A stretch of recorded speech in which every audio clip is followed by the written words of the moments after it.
welcome to the Great Detectives of Old Time Radio. From Boise, Idaho, this is your host, Adam Graham. If you have a comment, email it to me, box13@greatdetectives.net.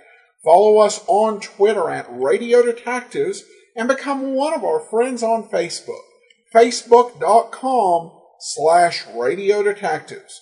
Well, before we do get started, I do want to thank Linda so much for sending us a check at a P.O. Box. And you can support the show, support.greatdetectives.net and patreon.greatdetectives.net to become an ongoing supporter of the program. Remember, nominations for the Podcast Award need to be done by this Saturday, podcastawards.com. Well, now it's time for today's episode of Boston Blackie. The original air date on this one is July the 28th, 1944, and the title is The Devon Caretaker Murder. 10 p.m. BULOVA, Bulova watch time. For supreme accuracy, expert design, and outstanding value, choose a Bulova. Watch of a lifetime. WEAF, New York.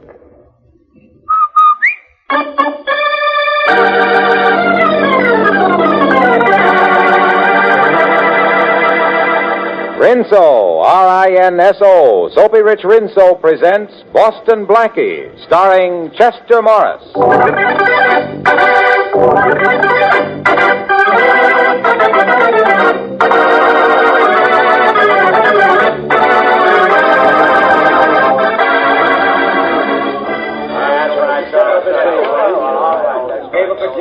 Check here, please. Check your hats and coats. May I have my coat, miss?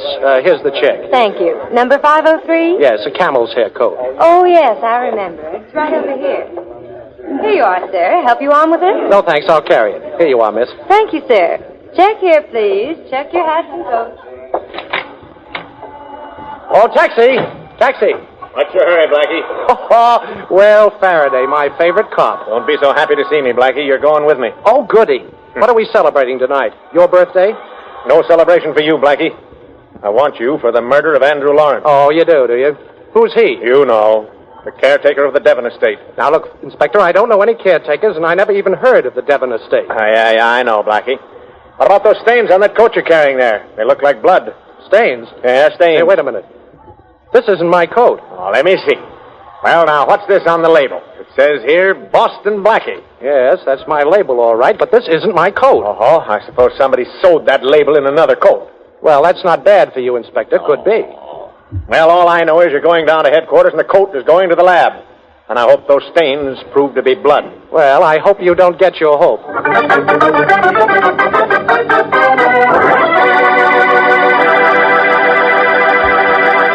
Once again, Boston Blackie and Inspector Faraday have tangled. Boston Blackie, enemy to those who make him an enemy, friend to those who have no friend. Is there anything prettier these hot summer days than a nice-looking girl in a crisp, bright-colored cotton dress? Well, to us men, those dresses always look fresh and cool as peppermint ice cream. And it's almost as easy as snapping your fingers to keep those pretty printed washables bright and gay, with Rinso helping out. Yes, indeed, those hard-working Rinso suds make dirt disappear in a jiffy, whether you're using a tub or a washing machine. Rinso's mighty easy on your pretty washable colors, too. They stay fresh and bright even after dozens of washings. So take a tip from Bob White for easier wash days and brighter, cleaner clothes. That's Rinso White and Rinso Bright for your colored clothes. If you value them, better use Rinso every time you wash them.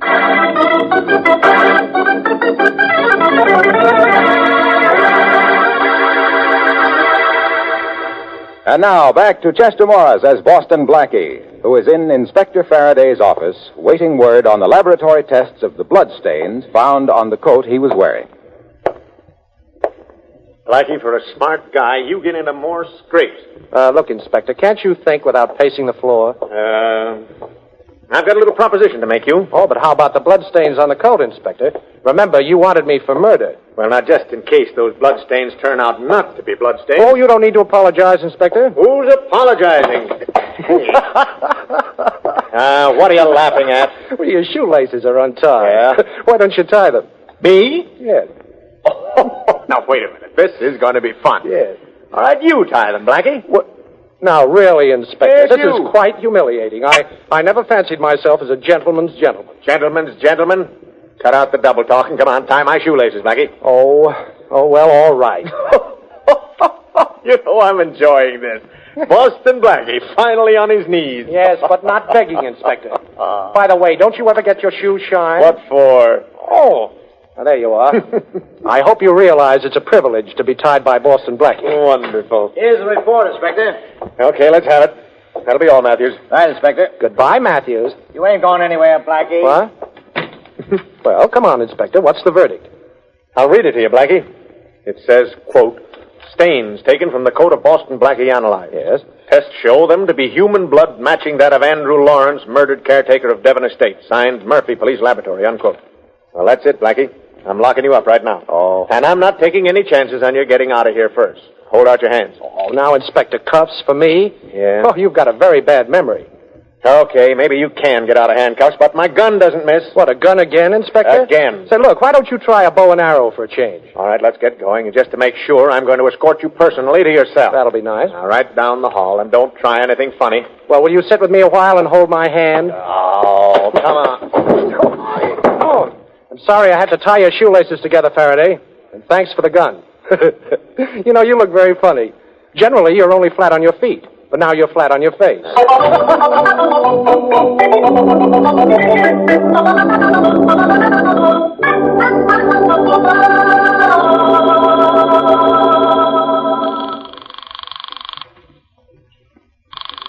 Got the answer yet, Blackie? Not yet, Shorty.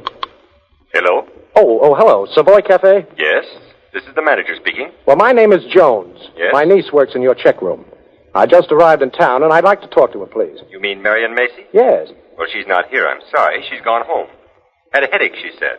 Left here about an hour ago. Oh, she did. Too bad. By the way, could you give me her address? Why, yes. The Lincoln Apartment. The Lincoln, huh? Well, thank you very much. Goodbye. You know, I still can't figure out, Blackie, why that hat check girl would take the label out of your coat and then sew it in another one. Well, she was probably following orders. That's what we're going to find out. We're going to leave this hideout, Blackie? Yes. We're going to the Lincoln Apartments.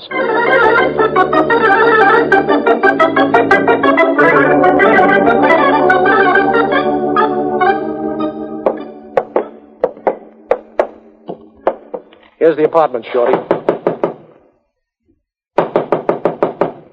That's funny. Probably asleep.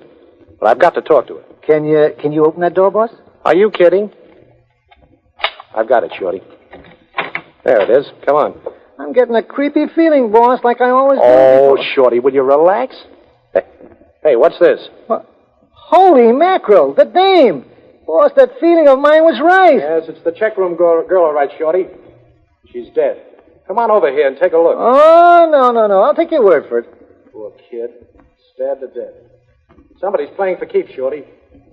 Somebody wanted to make sure I didn't find out who told her to switch coats. If Faraday walks in now, he'll try to pin us on you, sure. Come on, we better get out of here. Come on, boss. Yeah, that's right. There's nothing around here will help us. Shorty. Yeah? That caretaker was murdered out at the Devon Estate. Yeah. So that's where I'm going.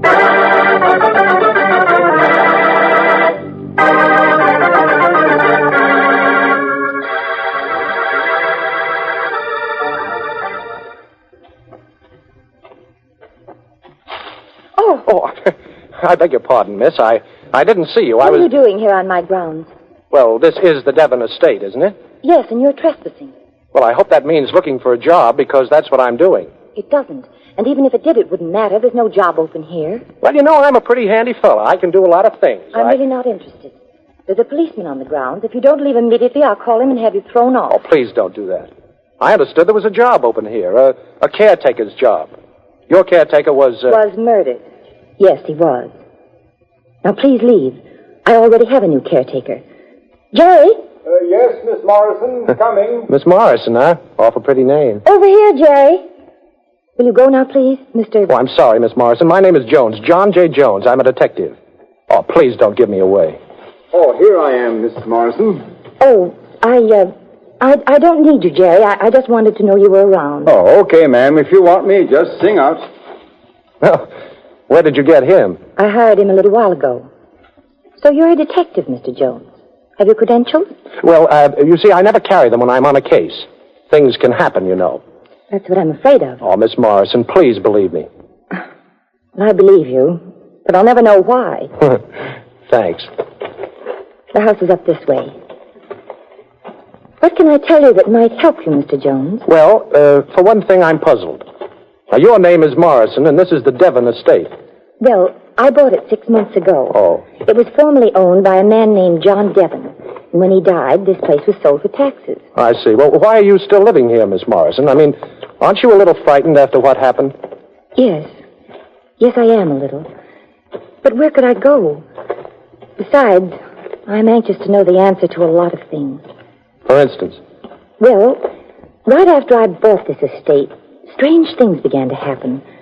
One morning, the chimney was torn apart. A few days later, I found the cellar ransacked. Then one night, the whole living room was turned upside down. I see. Well, where was your old caretaker during all this? He was down the road, sleeping in his own cottage. Oh. But after the living room was ransacked, he slept in the house on a couch. That is, until last night. Or rather, early this morning, when we found him murdered. Here we are. Oh. Please come in. Thank you. You're pretty calm about all this, Miss Morrison. It must be rather annoying. It's more than annoying. My nerves are beginning to jump. Yes, I'm sure. Anything else you can tell me that might help? Well, possibly. I've had 2 offers to sell recently. The agent who negotiated the sale of this house made me an offer the day before yesterday to buy it back. Oh, and what's the agent's name? Arthur Moran. I see. Go on. Well, when I refused, he said his client in any case would like to buy the gun collection that was here when I took possession.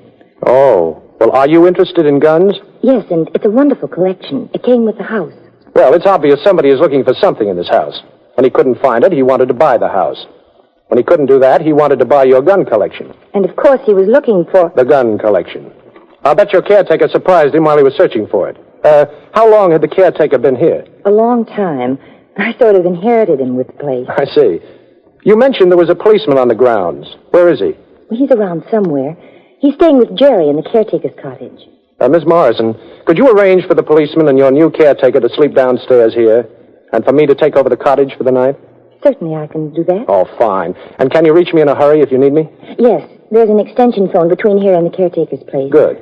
I'll call Jerry and tell him he's sleeping down here tonight. Thanks. Oh, Miss Morrison, what do your best friends call you? Polly. Good night, Polly. You see, I'm one of your best friends.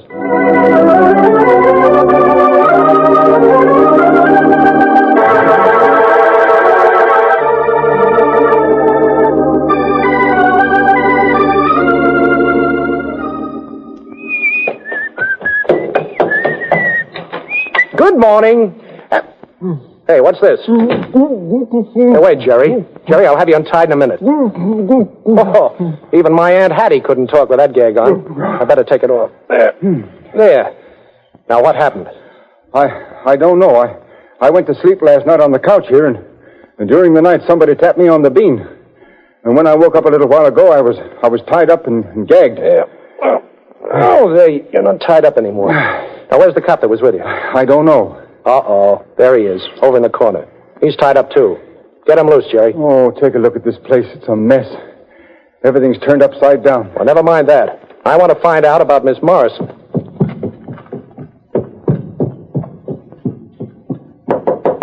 Polly. Polly. Polly. Polly, what's happened? Wake up, Polly. Wake up. What? Get up. Come on now. Up. That's a girl. Come on now. Now walk around the room with me. Here. Put your arm on my shoulder. That's right. Now tell me what happened. Well, I don't know. You've been drugged, Polly. Now come on, try and think. I don't know. I'm tired. I want to lie down. Now look, Polly, you've got to keep walking. Come on. We'll go downstairs, and then you'll feel better in a minute. Hey, you upstairs. Yes, what is it? Miss Morrison okay? Yes, how's the policeman? Oh, he's hurt pretty bad. I'm taking him to the doctor's down the road. Okay, Jerry. I'll see you when you get back. Now, Polly, come on. Walk. Come on now, down the stairs. That's right. I'm beginning to remember now. Good. I put a glass of milk on my night table. And then I went downstairs for a book. When I came back, I drank the milk. Then I got terribly drowsy. Well, that explains the drug. But you're getting over it all right. What's happened down here? Well, the whole place has turned inside out. Well, I don't know what happened yet. I can't stand this any longer. I can't. Oh, now, Polly, take it easy, please. Here, sit down for a minute. Come on. There, that's better. Well, now, isn't that a pretty picture? Well, Inspector Faraday. Yes, Inspector Faraday. So I caught up with you again, eh, Blackie? Blackie? Certainly, Miss Morrison. Boston Blackie. You've heard of him. But he said his name was Jones, that he was a detective. I can tell you why, Polly, if you'll only give me a chance. Not a chance, Blackie. I figured you'd come up here after we found the hat check girl murdered. No. You've got a killing complex lately. Faraday, will you take it easy? I'm really getting close to the murderer. Yeah, me too. I'm practically standing in front of him. Let your gun drop on the floor, Faraday. Drop it. Hey, who are you? Let the gun go or I'll let a bullet go, copper. Come on. That's being smart. Hey, Danny, get Blackie's rod. Step on it. Okay, Eddie. All right, what is all this fuss about, Blackie? Hero stuff? You're going to knock out these two guys and show off for the gal here? Well, I'd like to, Faraday, only a bullet moves faster than I can.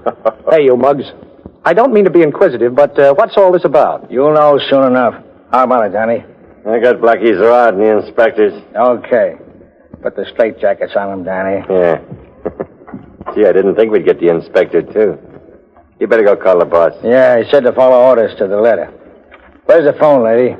Well, Here, you better tell him, Polly. Well, it's just outside the door. Thanks, lady. Keep them all under the gun muzzle, Danny. Okay. Watch that Blackie, especially. Yeah. I'll be right back. And watch that Blackie especially. What is the guy, a gunman or a press agent? What a build-up he's giving you, Blackie. Well, after all, I haven't established a reputation for nothing. Even you appreciate me sometimes, Faraday. Okay, Danny. I talked to the boss. Stick the straitjackets on him.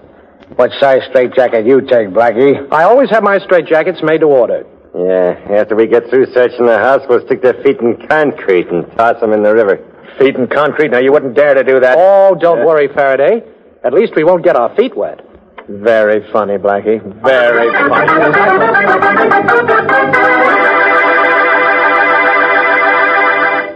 Don't do it the hard way, ladies. Take it easy. What am I talking about? Why, dishwashing, of course.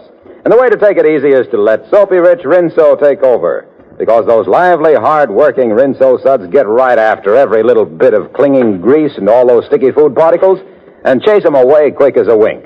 Just try it. And by all means, have Rinso handy for wash day.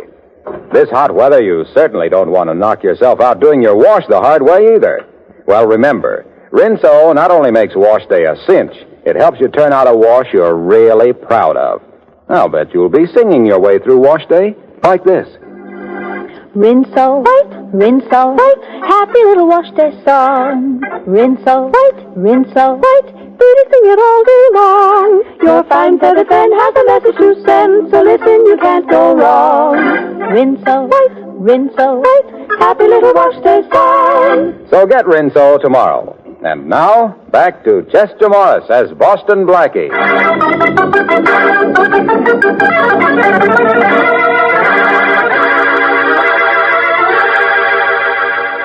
Boston Blackie, Polly Morrison, and Inspector Faraday have been put in straitjackets by two thugs after Blackie has been accused of the murder of the caretaker of the Devon estate. One of the gunmen is on guard, while the other is searching the Devon house. What are you twisting around for, Blackie? Straitjackets were made to hold people. Yes, handy little things, aren't they? Yeah. I hear you can get out of ropes and handcuffs and things. Oh.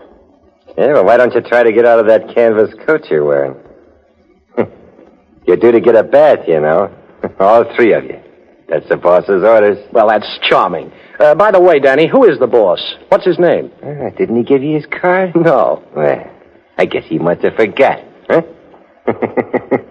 Gee, you look funny down there lying on the floor. You know, if I felt like it, I could step all over you. How'd you like to have your face stepped on, Blackie? Like this. Hey, let go of my feet. You won't step on anybody, Stooge. This will make sure you stay on the floor till I leave.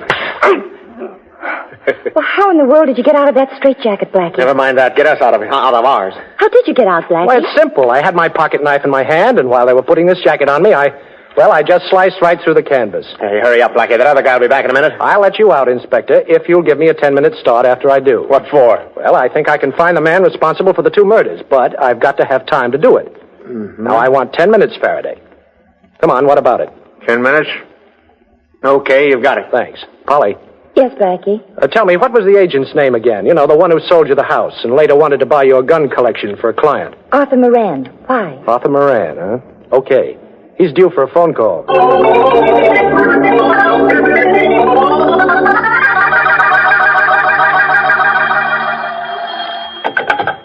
Hello? Mr. Moran? Yes? This is John J. Jones. I'm working with the police department, and I'd like some information. Yes? Who instructed you to try to buy the Devon estate back, and who wanted to get the gun collection? A client of mine in South America. I see. Well, what's his name? Parker Adams. Why, what's this all about? Oh, just checking, Mr. Moran. Who is Adams? Well, he was involved in a scrape here 5 years ago and went to South America to live. Well, why did he want to buy the Devon estate and the gun collection? Well, I haven't the slightest idea. All I know is that he sent a check every week to Mr. Devon from Brazil. Mm-hmm. I believe he owned a coffee plantation or something. Well, thank you, Mr. Moran. That's all I wanted to know.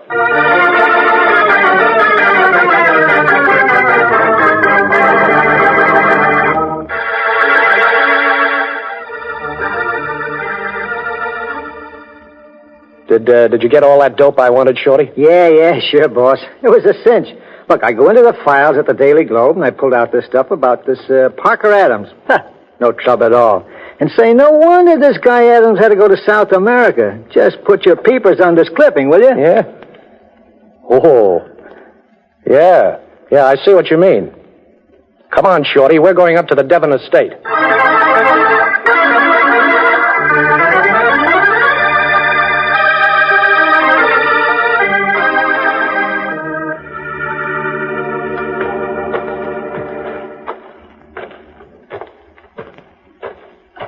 Polly.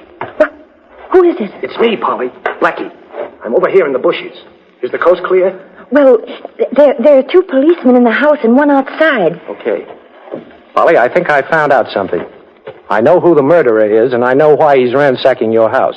But, Blackie, how did you find that out? Well, I checked the newspaper files on a man named Parker Adams, who asked Moran to buy this house from you and then wanted to buy your gun collection. He's in South America now, but he was a suspect in a murder case 5 years ago. But what has that to do with what's happened at my house? Well, you see, this Adams wasn't convicted because the police couldn't prove him guilty. They couldn't find the gun. And you think the gun is in my house? Yes. And the Devon was blackmailing Adams with it. Polly, I've got to get by those 2 policemen and get into the house and find that gun. But, Blackie, how? Oh, let's see. I'll tell you what I'll do. I'll climb that tree by your window and then drop to the 1st floor roof. Yes, I know, but the policeman outside... Yeah, I know. I'll throw a rock in the pool. That'll keep him busy while I get in the house. Where is the gun collection, Polly? In the library. Fine. I'll meet you there. Blackie, be careful. Oh, sure. Well, here goes.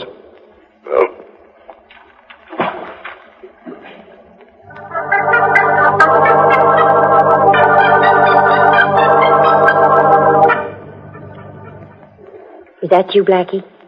Yes, Polly. Oh, I'm so glad. Where's the library? Over here. The gun collection's in this room. Come in, Blackie. Good. Now, we've got to work fast. Now, where are they? In a box in this desk. I'll show them to you. There's a drawer here, but you'd never find it unless you knew it was there. Here they are. Take a look at them. Ooh. Say, this is a fine collection, Polly. All old-timers, too. You know, I was pretty sure that one of them was the gun that Parker Adams killed a man with 5 years ago. But I can see now that I was wrong. But you said you knew who the murderer was. Oh, sure I do. And I know why he did it, but I can't prove it. I'm just a dummy. Dummy. Hey, wait a minute. That gives me an idea. Look at this. This isn't a real gun at all. What? No, it's a dummy. It's hollow. Oh, and look what's inside. A Colt 25 pistol. Why, this must be the one Parker Adams used.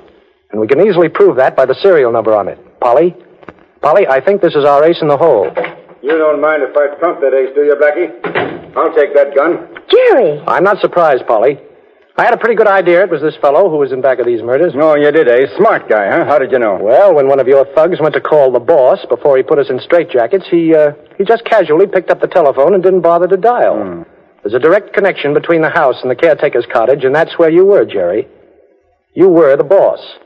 You only took this job so you could search for this gun. Nice figuring, pal. Well, as long as compliments are being handed out, that was pretty clever of you to get yourself tied up here this morning. But not clever enough. Why, any good Boy Scout could tell you tied yourself up, Mr. Parker Adams. Adams? Yes. He went down to South America and planted somebody to take his phone calls and pretend to be him. It was simple, but effective. Listen, I've spent a lot of time and money trying to get that gun back, Blackie. Yes, and killed 2 people trying. And now it's going to be 4. And Miss Morrison, don't keep looking over my shoulder for your cops. My boys have taken care of them. Okay, Blackie, give me the gun. Now, just a minute. Let me get this straight. The caretaker recognized you when you were ransacking the house, and you had to kill it, right? Well? And you had to get rid of the blood-stained camel's hair coat you were wearing. And then after you had the hat-check girl switch coats and sew in my own label, you had to kill her to keep her mouth shut. Oh, she didn't pick your coat on purpose. It could have been any camel's hair coat. Oh, well, I know the rest. Devon was blackmailing you because he had this gun. When you found out he died, you tried to buy this house, but Miss Morrison got it first. So you came to the States and began operations to get the only evidence that could convict you of murder. Oh, you've said enough. You're stalling. Hey, Eddie. Eddie! Yeah, boss. Oh, you got these 2, huh? Get the gun Blackie's got in his hand, Eddie. It's not loaded. Okay, boss. Come on, Blackie, give. Sure. Here. Oh. Holly, she's fainting, boss. Catch her. Hey, stand up. Stop leaning on me, will you? Get off of me, will you? I'll get her, boss. Go to sleep, Eddie. Hey, let go of my hand, will I'm you? holding Jerry's gun hand, Blackie. You Hurry. can let go now. Ow! Oh, thanks, Polly. You know, that was mighty nice fainting. Thank you, Blackie, but I think I feel a real one coming on. Oh, you're wonderful. Do you want to be more wonderful? How? Call Faraday and tell him what you've heard. That will be enough to clear me. Of course I will. Oh. What's the matter, Blackie? Hold me. Hold me. I think I'm going to faint. Faint? A big, strong man like you? Well, it seems to be the only way I can get your arms around me.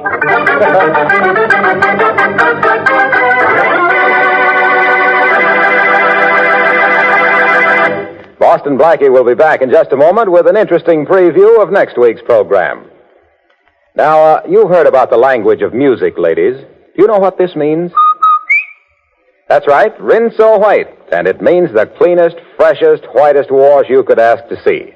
But you can't get clothes that clean with lazy, old-fashioned soaps. You need a hard-working, lively soap like Rinso, because Rinso actually gets out more dirt. Why, Rinso just soaks clothes clean, often in as little as 10 minutes.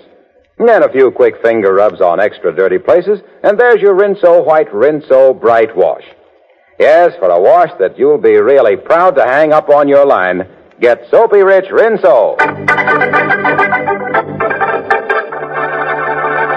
And now a brief glimpse of next week's adventure.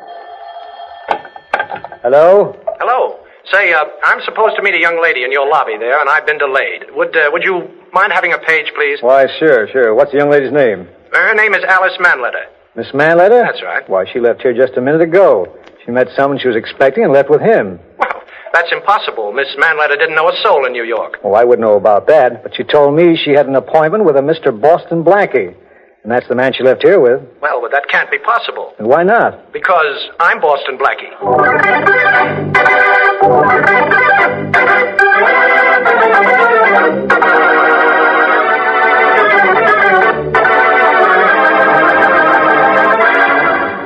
We'd like to take a moment here to congratulate the women of the United States Navy, the Waves, who are presently celebrating 2 years of service to their country. In 2 years, approximately 70,000 of America's finest young women have volunteered for the most important jobs of their lives, serving in the Navy. Waves work hard at important war tasks, but they keep their individuality, have plenty of fun and enjoyment with good companions, and have great pride and satisfaction for a job well done. If you'd like to help get this war over and bring your loved one home sooner, here's your chance. Join the Waves.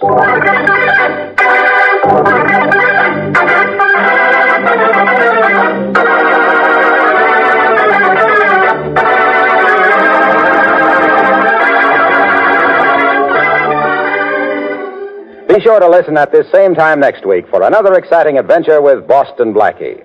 You can see Chester Morris as Boston Blackie on the screen at your favorite movie theater. Boston Blackie's latest Columbia picture is One Mysterious Night, soon to be released. Richard Lane appears as Inspector Faraday, music by Charles Cornell. This is Harlow Wilcox saying goodnight for Boston Blackie, brought to you by the makers of Rinso, the soap that gets clothes.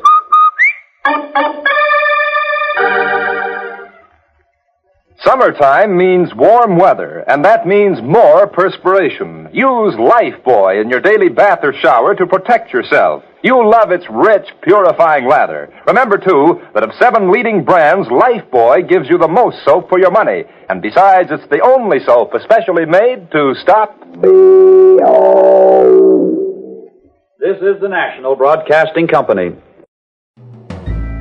This is Andrea J. Graham, author of the Web Surfer series, Oh, and a Madam's Wife. You're listening to the Great Detectives of Old Time Radio.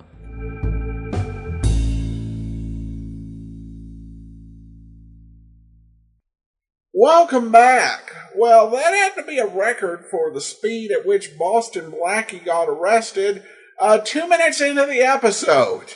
Overall, another very solid mystery. Definitely enjoying these performances with Chester Morris. All right, well, now we do turn to listener comments and feedback. And we'll start with this email. And it's from Ryan, who writes in, I found your podcast around Christmas of 2015. I just wanted to say thank you so much for all you do. I've caught up on Box 13, Nero Wolfe, and the best of the Sherlock Holmes stuff, but my favorite will always be Bob Bailey as Johnny Dollar. One thing I noticed from a listener comment back when you first started, you used to allow people to leave voice messages at the end of their 349 or 379 of Sherlock Holmes. You played a phone message from Rob. I'm not 100% sure, but I'm very close to it. This is the same Rob who also played Tom Bradley, among other characters, on Wormwood, a serialized mystery with Rob Grinlinger. He was an amazing voice actor who passed away recently. I bring this up because it's great to see the old-time radio shows being listened to by the new radio actors. If you get a chance, Wormwood is a great mystery that ran for 3 seasons a few years ago. You should check it out. Well, thanks for the recommendation, and I think definitely in America, for those who start these productions, the old-time radio programs definitely do serve as an inspiration. In fact, Colonial Radio Theater, which is one of America's, they've been doing this approaching on 20 seasons. They started out doing recreations of old-time radio until going into their own original programming, which has been, very widely acclaimed and some very good releases. And clearly the golden age of radio influenced Jim French Productions as well. They, of course, make Harry Nile and a lot of other programs. And if you listen to Harry Nile, it's got very strong feelings of that era. And I think particularly once you get past the first season of stuff from the 1970s, it feels absolutely genuine to its era, or to the era that it's set in, even though the program was recorded in the 70s, the 90s, and into the 21st century, the stories were set in the 40s and the 50s. I will also add that we still do have a voicemail for listener comments. I've been more hesitant about it, as some people have tried to use it as like a helpline, where they'll call with a detail about something not working on the app, or them not seeing a show. Really, for those sort of technical issues, if it's an issue with the app and you can open the app up, I would encourage you to go to the troubleshooting link on the contact page. If it's something else, email me, box13@greatdetectives.net. But if a listener's got a comment on the show, they can certainly call in, leave a voicemail, and that will create a record that we can actually play at the end of the show. And so if listeners are interested in doing that, they can give us a call, 208-991-4783. Again, this is for comments on the program, not troubleshooting help or other things for which I really would need to receive an email. On the Facebook page, Jim comments, firstly, I love your shows, and secondly, we would love to see a picture of you and your wife. Well, thanks so much, Joe. I do have a picture posted over at greatdetectives.net, but I think we may have cause for an updated one in a few weeks. Just stay tuned for that. David said, just nominated Great Detectives of Old Time Radio for the Podcast Awards. Thank you so much, David, and I do encourage you to nominate the show at podcastawards.com. You can do that once a month. April 30th, this coming Saturday, is the deadline. And you can only do it once, so podcastawards.com. That will do it for today. Join us next Thursday for another episode of Boston Blackie. And then on Friday, yours truly, Johnny Dollar. In the meantime, send your comments, box13 at greatdetectives.net. Follow us on Twitter at Radio Detectives.